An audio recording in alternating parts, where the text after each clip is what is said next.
কিন্তু না, আমি এই কুমিল্লা শহর ছেড়ে যাই নাই। যদিও কুমিল্লায় আমার রক্তের সম্পর্কে কেউ নাই, আমি এখানেই থাকি, যে সবাই দেখুক না একটা মেয়ে চাইলে সব কিছু পারে।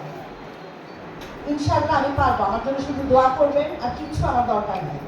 আমার দোয়া ছাড়া আমার কিচ্ছু দরকার নাই। আমি নিজেই পারবো প্রত্যেকটা খুনিকে, প্রত্যেকটা ইফতিজারকে, ইফতিজার বলবো না, শব্দটা খুব রোমান্টিক শোনায়, প্রতিটা নারী মাংসলোভী পুরুষকে শায়েস্তা করতে আমি পারবো ইনশাআল্লাহ। আপনারা শুধু আমার জন্য দোয়া করবেন।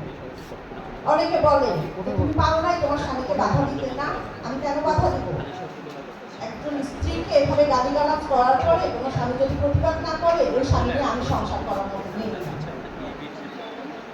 বাবা 36 বছর পুরো কুমিল্লার মেয়েদেরকে রক্ষা করে গেছে, কুমিল্লাকে মাদক মুক্ত করে গেছে, নিজের মেয়েকে পালি দেয়। আমি মাঝে মাঝে আব্বুকে শয়তানি করে বলি যে আমাদের সাথে করাতে প্রচুর পরিমাণে ইউটিলাইজ হতে জীবনে, এটা ফলস্বরূপ আজকে আমার এই অবস্থা। আমি করে বলি, এটাকে সিরিয়াসলি করি না। তবে হ্যাঁ, আমাদের বাবা মা ছোটবেলা থেকে আমাদেরকে সেলফ ডিফেন্স শিখেছে। আপনার মেয়ের হাতে খন্তি দেওয়ার আগে অস্ত্র দিন, খন্তির কোনো প্রয়োজন নেই।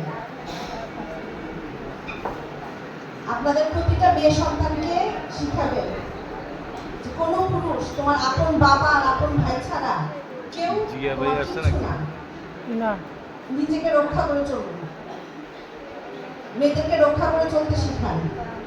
আর বলবে পর্দা করে না, কেন পর্দা করবে?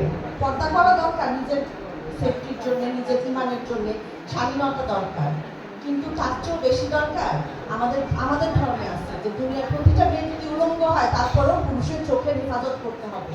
তখন কোথায় যায় আপনাদের ধর্ম? তারপরে আমি আসি, আমি আমাদের ধর্মের বাইরে গিয়ে হিন্দু ধর্মে। রাবণ যখন সীতাকে হরণ করেছিল, তখন লক্ষ্মণকে হনুমান জিজ্ঞেস করেছে যে তোমার ভাবি দেখতে কেমন? বলছে আমি তো আমার ভাবির চেহারা দেখি না, সে তো আমার ভাইয়ের বউ।